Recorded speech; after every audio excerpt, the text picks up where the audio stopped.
Alright, this is going to be just a quick how-to video for cleaning and maintaining your strop, applying the compound and just basic stropping techniques. When it comes to cleaning your strop, I don't recommend any kind of alcohol or any other kind of cleaners, any kind of liquids or anything like that. It'll just tends to make a mess over time, and if you use anything like alcohol, it'll dry it out pretty bad. I recommend using just a regular old large pink school eraser. You can get them at Walmart.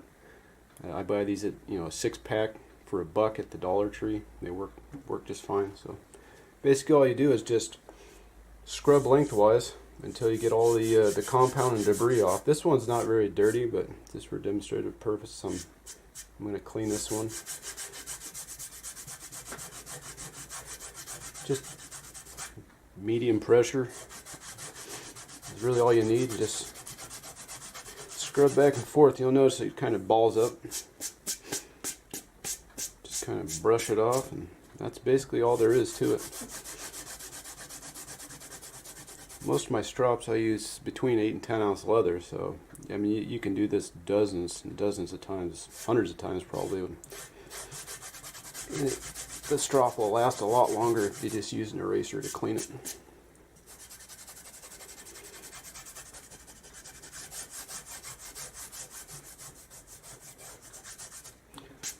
It does make a little bit of a mess though.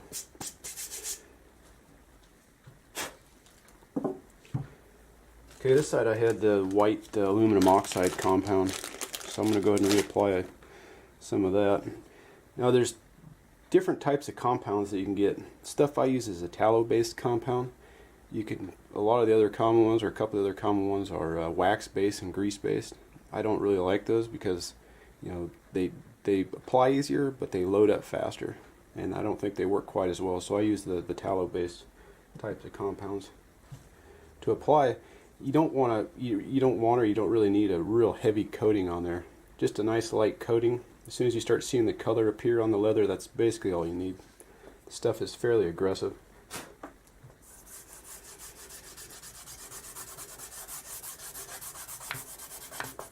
And if it's not going on quite as fast as you want, just use the corner of the bar and add a little bit of pressure. And also a little bit of speed, and the friction will help the compound come off onto the leather a little quicker. Oops.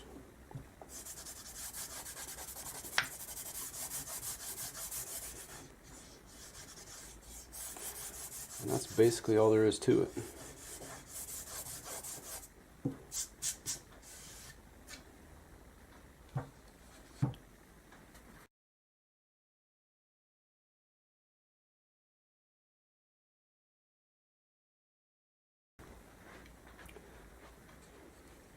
Okay, when it comes to stropping, there's a couple, 3 basic things you want to keep in mind. The main two are the angle and the pressure. If when you're stropping, if you're using too much angle and especially too much pressure, what happens is that the edge or the apex of your knife will bury into the substrate. In this case, you're using leather. What it does is it preloads it. And as your edge is passing over, it has a tendency to just spring upwards just ever so slightly. And on a real sharp, keen edge, it doesn't take much to round that edge over. And you'll notice, if you're using too much pressure, too much angle, you'll notice it very quickly. You'll take a few passes, and it'll immediately feel duller. So, what I like to do is basically set it flat, and I'll pick up the spine of the knife until there's no gap in between the edge and the leather. And that's basically all you need. And now as far as stropping, you can use tip to heel, heel to tip, or even straight away. It doesn't really matter. Personally, what I like to do is do kind of a combination. I'll do tip to heel, and then I'll do heel to tip, and then I'll do some kind of straight away and straight towards me. And what that does is basically like when you're sharpening on a stone. And instead of all the scratch pattern going one way, it's going to be cross hatching it, which should, make the scratch pattern finer and give you a better edge, theoretically, anyways. So let me just make some quick passes here, just to give you a quick idea how I do it.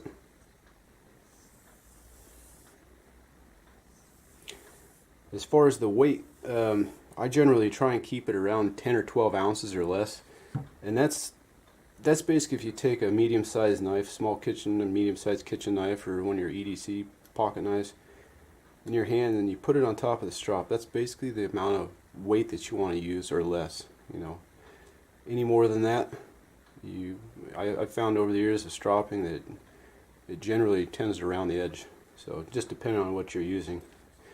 On anything, any kind of substrate like suede leather. This is the suede side of cow leather that I'm using. It has some give to it, so if you use any more weight than that, you stand a good chance of, like I said, rounding the edge. So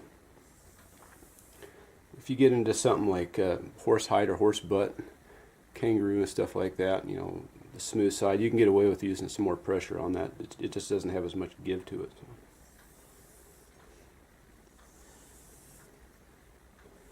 And I'm using a kitchen knife for the demonstration. It's a little bit larger and kind of just makes things a little bit easier for demonstrative purposes. So.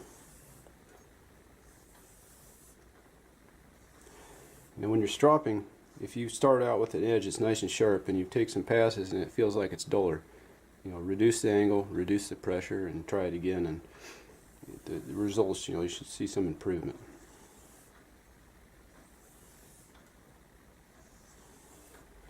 Do some heel to tip. Another thing I see a lot of people doing is, you know, they come off their stones and, you know, they'll start stropping and they're flicking it, and, you know, they're just being kind of, in general, they're being sloppy. You don't want to do that. That's not going to help your edge as far as sharpness if you're doing that. So I try and do nice controlled motions. At least the best you can.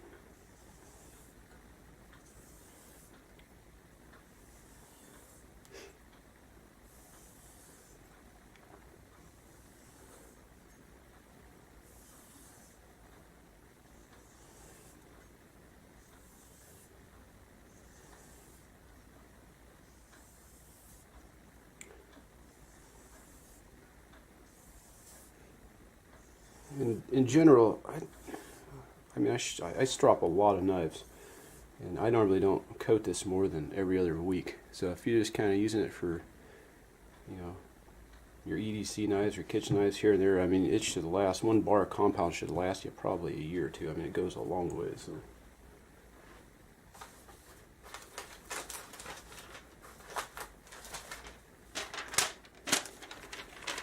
It should be nice and sharp. You can see that it leaves the knife was, you know, sharp to begin with, but you can see that just slices through that like nothing. And that's about it. Alright, thanks for watching.